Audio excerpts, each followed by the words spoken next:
एक बेहद चौंकाने वाली खबर सामने आई है। दिशा सालियन 8 जून को 8 और 9 जून के बीच में अपने मलाड स्थित घर के नीचे, जो उनके फियांसे रोहन राय का घर था, वहां से वो मृत पाई गई। 14वीं मंजिल से नीचे गिरी और उनकी मृत्यु हो गई। ऐसी कहानी दिशा के परिवार और रोहन और उनके दोस्त जिन्होंने भी बात की है, और मुंबई पुलिस, तमाम लोगों ने ये कहानी सामने लाई है। अब लगातार 2 दिन से मैं आपको खबर दिखा रही हूँ कि रोहन लापता है। रोहन कहाँ है पता नहीं।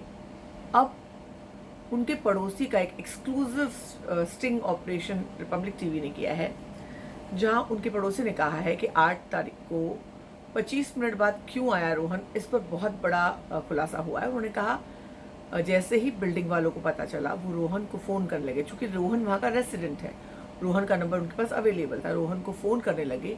रोहन ने मल्टीपल कॉल्स अटेंड नहीं की। उसके बहुत देर के बाद 25-30 मिनट के बाद उसने फ़ोन उठाया। उसके बाद वो आया नीचे, तो वो काफ़ी घबराया हुआ था, डरा हुआ था, मानो कि कोई चीज़ से डर रहा हो।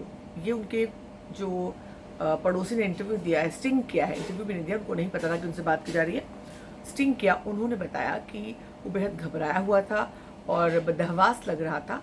तो अब ये नहीं बताया कि वो बदहवास, उन्होंने फ़ोन पर उनको रिपोर्टर से पूछना चाहिए था कि क्या फ़ोन करने पर, सुनने पर ऑब्वियसली किसी को ये कहा जाए कि तुम्हारी गर्लफ्रेंड, मतलब मैं ये नहीं कह रही हूँ कि रोहन गलत है या सही, मुझे नहीं पता, लेकिन अगर ये खबर कोई सुनेगा कि हाँ गर्लफ्रेंड की मृत्यु हो गई है, गिर गई है, तो इंसान बदहवास हो जाएगा। और या फिर इंसान ने कोई गलती की होगी, उसने कोई गुनाह किया होगा, या वो गिल्टी होगा, तब भी वो बदहवास हो जाएगा।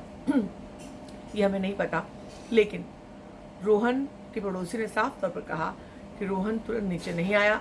अब एक घर में पार्टी चल रही है, उसकी गर्लफ्रेंड आधे घंटे से गायब है और रोहन को पता नहीं चलता। बहुत शॉकिंग बात है, क्योंकि आमतौर पे लाइक आप लवी डबी कपल होते हो, आप एक दूसरे का ख्याल रखते हो, पार्टीज में डेफिनेटली यू नो आप ध्यान रखते हो कहाँ पर है।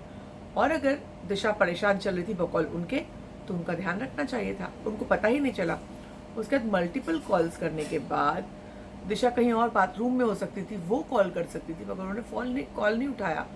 और वो उतनी देर के बाद, आधे घंटे बाद नीचे आए लगभग, और वो बहुत डरे हुए थे। उनके पड़ोसी का स्टिंग ऑपरेशन रिपब्लिक टीवी ने दिखाया है। आप इस बारे में क्या कहना चाहेंगे ज़रूर बताइए, और अगर आपने सब्सक्राइब नहीं किया अभी कर लीजिए, बेल आइकन भी दबा दीजिए। मैं हूँ आपकी होस्ट और दोस्त सरता।